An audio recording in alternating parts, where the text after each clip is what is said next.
The best buys for round 21. Now, it's a pretty interesting situation here. We have Isaiah Yeo, the most traded in so far at 4.36%, Payne Haas at 2.86%. And sort of the main reason why this is switched is more around Payne Haas being owned by sort of 50 to 60% of that, the top 5,000 there. And then Isaiah is about the 20%. So there's just a lot more that don't own. And also the price is a big deal as well. So we'll get into those as we go along, guys. Hooker all the way down to the wing fullback position. A couple of cheapies in there along the way. And I'll have the timestamps up for you, hopefully pretty soon after the video is uploaded. Now, Nathan Cleary at 2.2. Taylor May over 2 after his really good game. So we'll get into that one.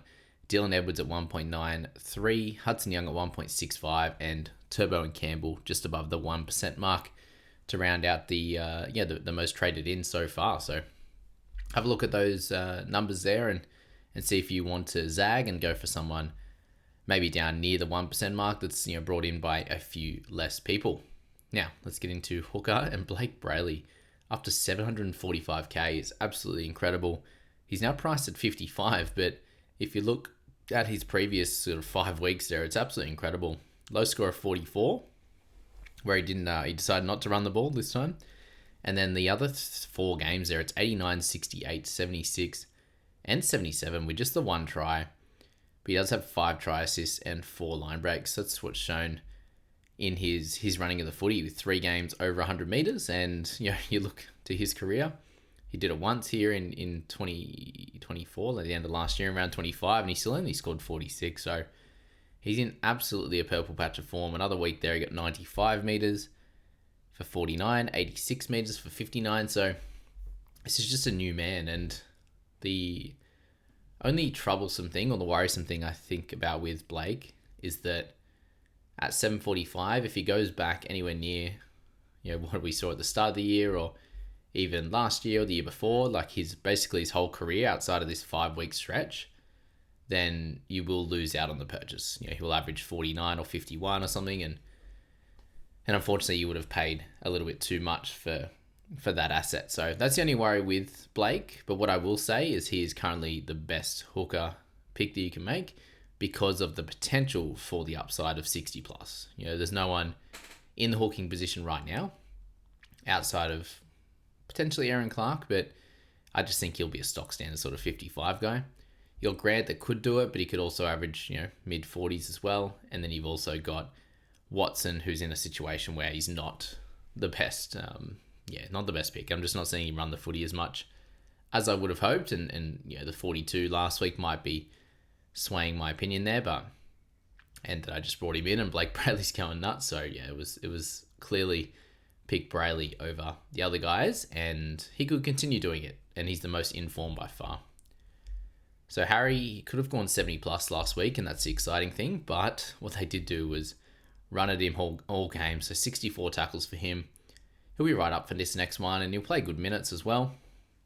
The question's going to be, does he go into big tackle numbers, or does he sit somewhere in the sort of higher 30s or something like that? And he has to get some type of attacking stats to get into some good numbers. Because you can see here, it's high 30s. There's a fair few 40s in there. And then, you can get into the 50s, but it's not as easy as it once was. So for Harry, we know he has incredible upside in other seasons, especially, last year wasn't even his best season, and he averaged 54 in those 76 minutes. In 2023, he managed a 57. So definitely should have a little bit of upside, but how much will be the question. And will they rest their players for one game? I imagine they would in the last 7 weeks there. So something to contend with as well, whether there are other players that are going to be fighting for spots or just already outside the 8, and they're just going to play for the rest of the year. You think of guys like Herbie and Isaiah Katoa with the Dolphins. Those kind of guys stand out as players that will just play all year. No reason to rest them. They've just got to continue building partnerships and combinations in their squads. Whereas these guys will be fighting for winning the comp. So they'll utilize their rest when they can. Connor Watson. So these guys are going to be fighting for the 8, which is good news for players like Watson. You'd imagine he plays the rest of the year. But I just wanted to caution people. I just don't feel like he's playing. I don't know, the games before that were great, but when he's not playing the full 80 minutes, and He picked up a try assist last game in the end. Actually, they didn't give that to him, did he? No way. Unless they did late. I didn't think they gave it at the time. Anyway, 42 for him. Yeah, it's good tackle numbers, but not running the footy. That's kind of the worry there.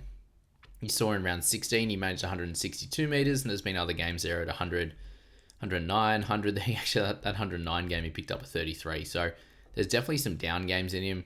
There's going to be some good up games as well, as you saw the last 4 games before the weekend, but just a little bit of a caution there. And you can go against the grain a little bit of the 50 to 60% in the top 5,000 to 100 and pick another guy or just roll with the hooker you've got and pick some other players that have maybe a bit more upside. Like you can go for other positions, you can go for Edwards, you can go for Carrigan, these types of guys at a similar price point in the 600s. Now Isaiah Yeo at 724, and the reason why you would be selecting him is you're getting him at a discount, definitely, but how much of a discount is it going to be? He's averaging 58 this year, and last year he got himself to like a 64 and a bit, and he finished the year in 2024 in absolute style, crushing his competition when I didn't own. So you can see here from round 21, 70, 58, 57, 3 80s in a row, and a 68. So absolutely incredible. The meters gained jumped up as well. So there is a hope that now that Origin's done, that he can do a similar thing as the Panthers push for a top 4 berth. Now, if he can do something like that, then he is absolutely the best pick of the year. If he plays anything like how he's played all year, with very limited clear upside, he's had a couple of good weeks there. He had the full 90 minutes there in round 10 for a 78. He had another 78 in round 6, a few 60s here and there. But for someone that we do hope to hit a 60 plus type number, there is a small worry that he doesn't exactly get there to like a 62 or something like that. And it's like, well, yeah, he's not like a clear must-have. But the reason why you would select him is you know that he has that pedigree and the price is really nice. You can go to a Carrigan or something like that for 30k less or just under. But it's like, Isaiah Yeo is most likely going to be the better scorer. You take that last score from him, he's basically a 60 guy. So to pay 724 for a very consistent 60 guy makes all the sense in the world, doesn't it? Now, Payne Haas averaging 73 for the year. So if you look at those two and you pay an extra 150k and you get a 15-point uptick for the rest of the season. Now, Broncos as well, similar situation to the Panthers, trying to fight for a top 4 spot and obviously stick in the 8. So a good chance he plays all of the rest of the games and he has the highest upside at the moment of anyone in the game. A couple of tons this year, a few 90s in there, plenty of 80s. So a great player and a great upside type guy. If there's anyone in the league right now outside of Cleary that you'd be worried about if you didn't own, it is Payne Haas. And obviously the price is a big factor, but I think you just need to pay up for it. Yes, he's got the back concern, but that rest I think has been really, really helpful for him. He hasn't played a game since Origin, and there's been 2 rounds, so there's been an extra round since that. Yeah, an extra round on top of that. So round 20 and round 19, he managed to skip out and then had the Origin game, post round 18 there. So he's a guy that I think is well enough rested, and he's been dealing with that lingering back issue all year. So I'm not going to take too much stock in that for a guy that could absolutely kill you and get 90 or 100 and you lose rank. So that's why I'm personally getting him, and I think that, and I suggest that you guys should try to as well. There are other alternatives, but when you can be 10 points clear of some of the better players with him and Terrell, Cleary could be up near 70, but then you're 10 points clear of everyone else. It's hard not to own someone like that when there are a lot of guys that are actually injured that are higher price. Now, Paddy, he's priced at 52, so really good number to get in on him. He actually didn't play a lot of minutes through Origin, so I thought that was really good, actually. Some low scoring games here, post sort of round 2 Origin, yeah. So 40, 46, and 54. Before that, he went on a run of mid to high 60s, so it was very, very incredible. And I think there will be games there where he plays close to that 70 minutes, which he did in round 19. He picked up a 54, which was kind of low for those types of minutes. So, yeah, very, very impressive. And I think if we just have a quick look at minutes over 60 for 2025, because I think that's where we'll probably sit with him. It is 57, so if he can get anywhere near the 70, he was actually a really good asset to end last year as well.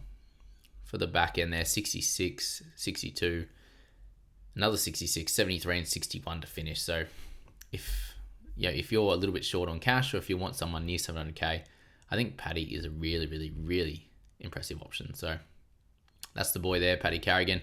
I'm getting a little bit more interested in him as we go along, and we'll see what we can do. Hey, I'll have a look at my side, because I'm looking at Huddy Young. I'm looking at Paddy now a little bit more after this analysis. I think he's going to do really well. Trent Loiero, 674k. I would pick Paddy every day of the week, but with Trent, it's dual position, and it's a cracking few weeks in a row, 58, 77, and 61. You do have to look at 2 line breaks and 3 tries there, 7 tackle breaks in one of them. So that was the highest by far, and it does feel like this is very much an anomaly type little run for him. And I don't really want to spend 674k on a guy that we normally see is like a high to mid 40s type of guy. You can see there he'll go 60, then he'll go mid 40s. So I'd rather spend up 20k and go to Paddy. Like, he's going to be low owned enough. Trent, that's where I'm at with him at this stage. I think there's way better options. Yes, he's a point of difference, but so is Paddy. Foketi, I still think he's going to be a decent buy. Now, the question with him is going to be more around his position. Is he going to be a lock, or is he going to be an edge? And right now, I feel like he probably plays lock. He did a fair bit for the start of the year. As you can see there, round 7, round 16 as well. And then he moved to the second row with the issues with Siwa Wong and his injury. And Wong is much clearer a second row forward than what Foketi's been playing through the middle since he came into the grade. And that's where I think it's a little bit, like if he plays 50 minutes at lock, I'd definitely rather 80 on the edge. He works really hard. He's got good footwork. So I was actually tempted to still think of him as a potential buy, but at 509k, like, he's very helpful that way. Do you just wait till next week for Humph, or do you go for Galvin? Do you go for McEwen at a cheaper price? There's a few different options there, but him at 509k is a really cool price point. I think he's going to do well for the next few weeks, especially if we don't see Radley. But if Radley is to come back, now Wong has returned, does it turn south? And then you might have to look to trade him. That's probably the question. It's like, you probably should have just bought him 3 or 4 weeks ago. Like someone in the comments said, and I definitely agree with you. I personally didn't need a mid or an edge. I was oversubscribed for that position. And again, it's something I'll go through in the review. But yeah, Foketi, an interesting one there, definitely. Now, Liam LeBlanc, he has had very, very low minutes for a good while now. And with all their injuries, I actually expect him to stick somewhere in the sort of 30 to 40 minute range. And you can see there games where he manages to get near 30 or goes higher into the 47 minutes for 40, 27 in 33. I think that he can be a decent cash down at 230k. Would you go for someone like Joash, if you want a wing fullback or something like that? Yeah, potentially, but Liam is not the worst shout as a cheapie that I think will play the rest of the season, and he looks a really nice player. So I think there may be a few minutes. Could be a fun little scenario like they had with Talis Duncan a few years ago, where you just give him a bit more of an opportunity to finish the year and see what chops he's got. Now, if you want a bit of a point of difference play, Hopgood got more minutes last week, and this is the riskiest pick that I'm having a look at here. For 50 and 57 minutes, moving to prop for the first time. So if he actually stays there and keeps those minutes, he should score really well. Somewhere in the mid to high 40s we should expect from him if he goes for 50 odd minutes, and that could be fun at 509k. So if that's the cash you had, if you didn't want to go for Foketi, you could go for Hopgood. Bit of an interesting, fun one. Huddy Young, man, he's scoring well this year. You take out that injury game as well, and it's pretty ridiculous, which I think you easily can. So you just go for over 60 minutes, which you will play the rest of the year, and it's a 64 average. Now, the try scoring at 0.7 with the line breaks at 0.6 is pretty ridiculous, but tackle numbers at 31 isn't crazy at all. He has 3.1 misses. So, that in itself, it's only a 24 and a half sort of, net tackles, which isn't crazy high at all, but the tackle breaks are there, the offloads are there, the run meters are there, and obviously those attacking stats as well. plenty of turnover tackles. That's something that Angus Crichton is not getting at the moment. But 64 puts him at like 4th best scorer of the year, which means that you have to consider him, and he's very, very low owned as well. So I'm seriously considering it. What I do think you have to think about with the Raiders is that they've got the bye in round 24. I also think they'll rest in one of the final rounds. It might be against the Tigers, it could be against Dolphins, but if they've kind of locked up top spot there or top 2, like if they've locked up a home final, I don't know if they'll push for minor premiership. It depends if they win these next 3 games and they're like clear on top. Then I think there's 2 restings to come. That's my worry with the Raiders, and I personally have 2 already, who I might sell, but there's also just very limited trades available. So Huddy Young at 762, he's an interesting one, but I'm just not sure if it's going to be worth it for my team overall. But if you're sitting with like 1 Raider or none, and you want a bit of a point of difference that has tremendous upside, his scoring is incredible, and I love him as a pick this week.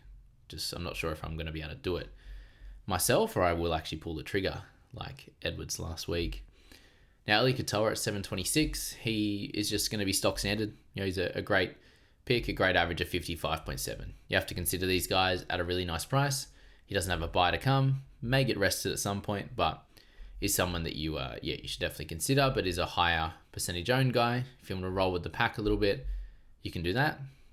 Had a lower score last week of 45, but before that was incredible. Scoring tries and being involved in everything, so that can continue. Their run is solid enough, and I think they'll do well after a loss. So Eli Katoa, easy pick. Angus Crichton feels a pretty easy pick as well, priced at 46, and didn't look great on the weekend, to be honest with you there.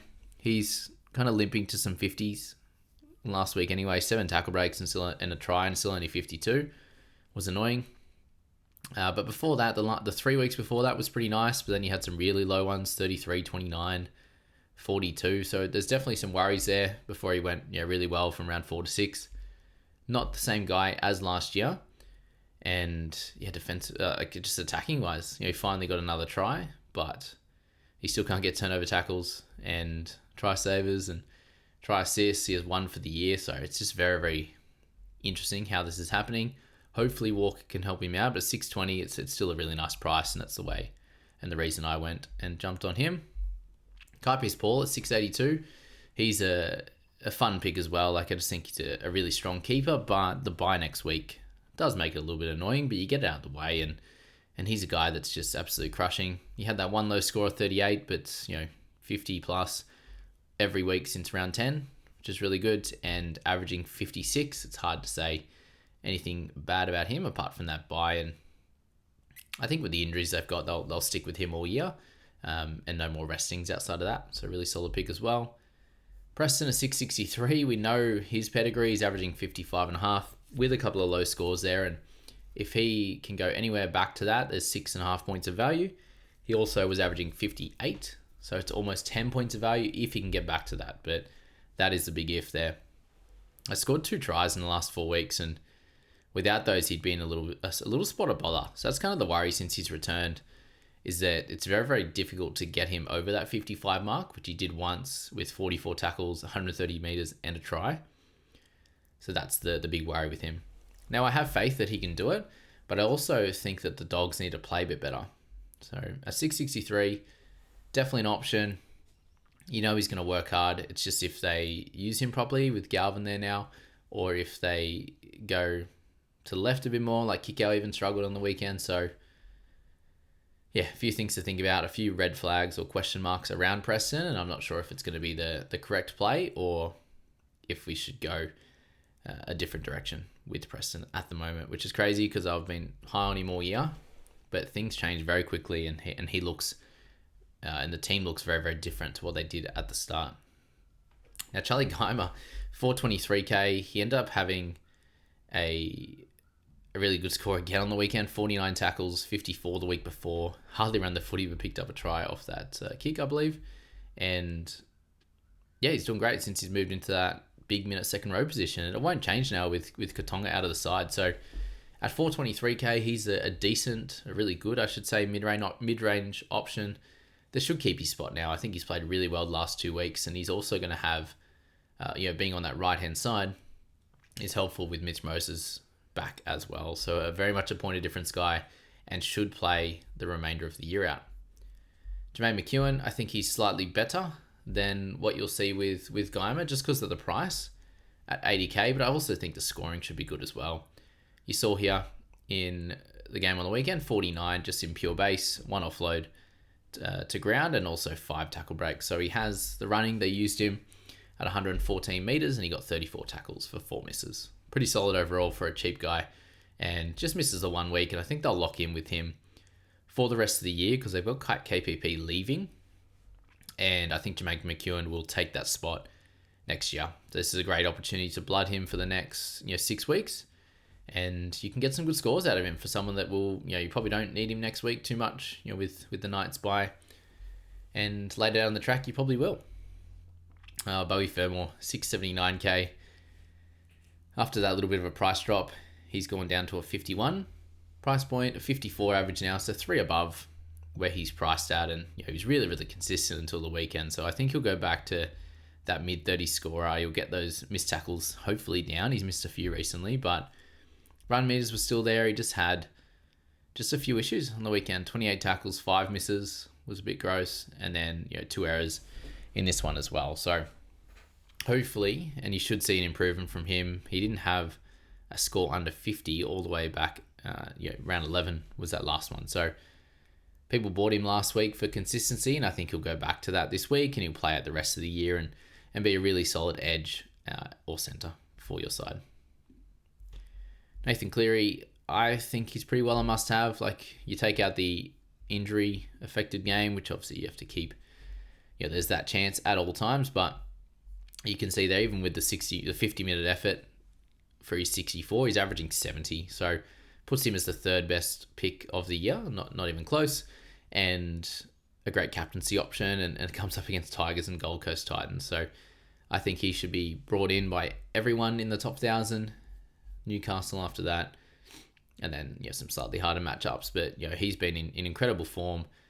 You can see all the way really since round 7.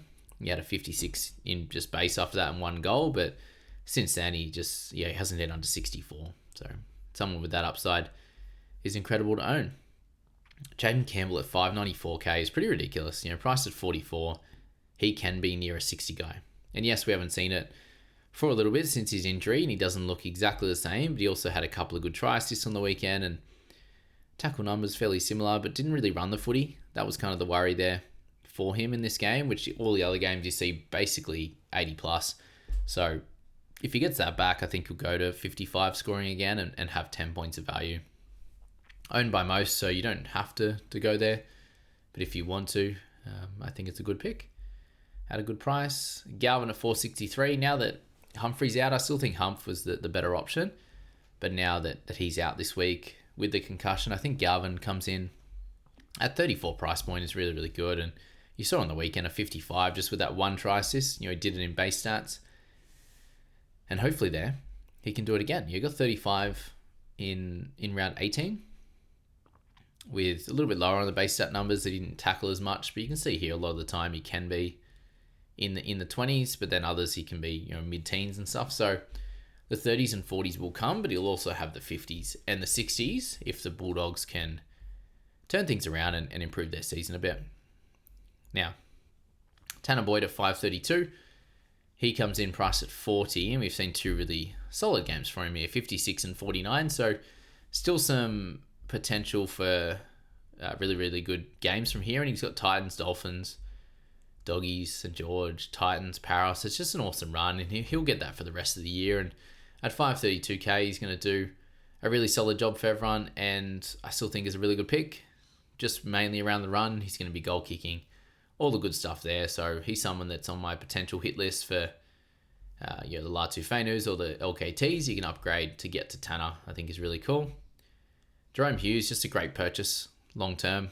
Has a solid run for the rest of the year. It's not easy by any stretch, but it's Jerome Hughes and it's the Storm. And Munster's out this week.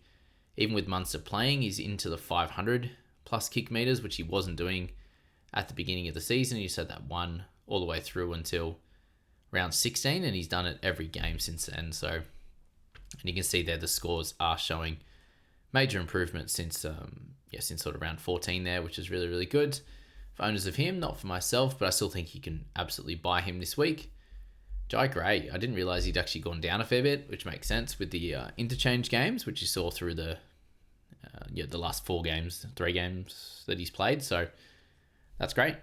And you see there 3, a 29, an 18, and a 47 back at fullback in round 15. So that 47 has actually stabilised his price as well. Half and wing fullback duel. I think that he's going to be an easy sort of cash down as well if you need it. Like he'll stick at like 4-10 after this week, and you got him and Humphreys that could be potential options. They will miss the second last week of the year. And yeah, just keep an eye out on how many South guys you do own, which is probably not many now after you sell Colo. And yeah, you could definitely do a job for you at fullback. We saw really good scores for the first part of the year, but just be aware that the South boys are in a little bit of a spot of bother, but they have a nice run there to come after this next 2 weeks in Titans, Para, and St. George before the bye. Adam Doueihi, all right, so for him, the 622k, it's a little bit higher now, and I think that he probably, the way it looked on the weekend, he probably averages near 50. So I'm not sure if the upside is clearly there after watching the weekend, but we could also just put that down to being a pretty poor base stat game. And if he can play 60 at lock, I think it's somewhere near the 50 mark. Seems fair. And it has dual position, but also has a bye remaining as well. So keep an eye out on that with Adam Doueihi. And yeah, do you go for some of the other guys, like spend up a little bit to Carrigan, or go to both Fermor and these types of guys over the next few weeks? So yeah, a solid pick. I'm happy got him last week. I wish I got Edwards, but yeah, still happy to own AD. Taylor May, priced at 38, obviously a 66 on the weekend. 3 line break assists, 2 try assists, and a try. It was against the Titans though, so just be aware of that. He's coming up against Penrith and Canterbury the next few weeks, and we saw him do this last year in round 24, 66 game 1, and then lots of 20s and 30s. Did well in 2022 as well, but it was with lots of tries. So if all of that doesn't come, I think that there are going to be games where he hits 33 and you're like, oh, that was a bit of a waste of a trade. So there's that. I would definitely still pick Tommy Turbo over him at 515, priced at 38. So if you can get like a high 40s average out of Turbo, which I think is pretty fair. Since he's moved to centre, he did get the duel as well. It's 49, 64, and 60 with 2 tries, 2 assists, and 2 line breaks. So nothing crazy, but the base stats in defence are great. Still running the footy, a decent amount there, averaging 135 there across the 140 across the 3 weeks. So I think he's a really nice pick. Dual position, 515. The run isn't incredible until we get to sort of the Tigers in 3 weeks. But, Canterbury haven't been great. Roosters defensively are only okay. And, yeah, Canberra by that point, have they locked up the minor premiership or close to it? Probably not that early, but, after that, it's a little bit easier. So, Turbo, a great pick there. Kiraz at 645. We're looking at a guy that's just in a team that's just a little bit out of form. Unfortunately, since I bought him, he's gone 47, 36, and 47. So the slight worry there is the lack of attacking stats, the lack of try assists and line breaks that you saw in other weeks. And really, aside from that massive score, I wish I owned him then, he's been between 40 and high 50s, 65 there in round 14. So yeah, it's not... Yeah, buying him is not like a foolproof system. It's okay. I don't know. Just feel like the doggies are in a little bit of a spot of bother. But next week against the Tigers could be fun.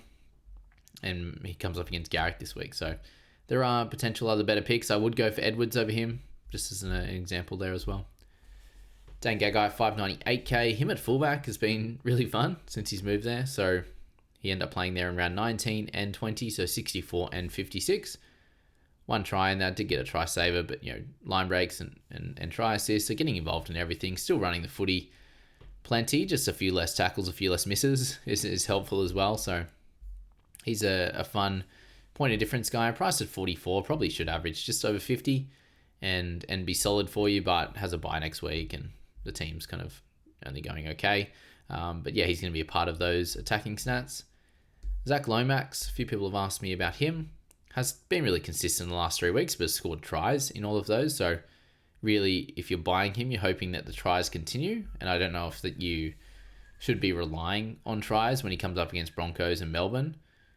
Cowboys and Rabbitohs after that will be really nice. But the next 2 weeks, he might just be solid and still feels like a better pick in Supercoach. You're averaging just under 50. You can go for other guys that probably have a little bit more upside. His highest score of the year is 67. Whereas, that's where Kiraz has that ton in him in a better team. So I'd still pick Kiraz over him. Nick Meaney. I don't know, is Pap going to come back? I have to mention him. 85, 51, 41. The last few weeks, no tries last week, no assists or anything like that. 3 tackle breaks and a couple of errors. So not his best game last week, but he can be 50 plus easily. Priced at 39. It's more just, is Pap going to come back next week? And he moves back to centre. So the time to grab him was probably 2 weeks ago after the big score. And you'd be like, oh, cool, I'm making money. And he's scoring all right. So it does feel a little bit harder now. Now, Dylan Edwards at 6.14. As I said there, I just think he's a better pick than a few of the guys. Still at an okay price and comes up against Tigers, Gold Coast, and Newcastle Knights. And he's just looked really free the last 2 games, 68 and 101. Incredible. And the question is, does he keep the goal kicking for this week versus the Tigers, or does Cleary get back into it? Cleary might want it back and try and load up some points against the Tigers. So, yeah, it'll be fun. It'll be interesting. But I think he's a great pick, especially over the next few weeks where you can get a bit of a lead on some other guys, and then he'll be too expensive to try and buy, I think, and coming into harder matchups, and Cleary probably getting the goal kicking back. Okay, so for Joash, he ended up playing a fair bit of fullback in that round 12 clash, but he is a fullback, and you can see there at 5'8", he has to make too many tackles, and he's going to have errors there, and then the missed tackles as well. And when he's at fullback, he can run a fair bit more, which is what we want with him, and he's going to get return meters and all the good stuff. So Joash at 230, a really solid cash down. I mentioned Liam LeBlanc earlier at 230k as well. Depends if you want a bit more pizzazz and a bit more excitement, or you want someone that you think that should get sort of 30 to 40 minutes and put up a 30 or 40. Whereas Joash, it could be like 15, it could be like 40 or 50. So we don't know with him at the moment, but a decent little cash down. And then Reece Walsh at 542. He comes into a pretty nice run of form of games as well. Para and Rabbitohs, if you want Reece Walsh, I won't push you away from that one. Averaging sort of just over 50 in the last 4 weeks there, so he should do a good job and is fairly lowly owned. Priced at 40, you probably expect a 50 for the run home if things go well. And he's looked much better since he's returned. And then Scotty Drinkwater as well. I have to mention him. Their run's pretty decent as well. Do have a buy in the final round, so I imagine you're not going to have anyone other than him, so that should be fine. But Dragons, Cronulla, Para, Newcastle, Tigers, Broncos. Pretty solid run. Got a good score on the weekend, which was good, 54, and then 35, 62, 61. So he's had a very much improved last 4 games, 4 tries in that time, plenty of goals. He took all the goals on the weekend, which is good. He's had 5 try assists as well. But we know that this is his game. He is the heart and soul of this attack with Tom Dearden, the 2-prong attack, and kicked for 230 metres as well. So good stuff there with Drinky, and should do a good job for your side. So that's the best buys of the week video for round 21, guys, in the podcast. I hope you guys all enjoyed that. Please go check out the podcast as well. Help that grow. Help me make that grow. Very much appreciate that. If you want to leave a review as well, I'd be so appreciative of that one. And look out for the holds and sells, guys. And you had Scoop's video deep diving into the mid and the edge position as well as that hooker position. So we'll leave it there, guys. Thanks so much for being here, and we'll see you in the next one.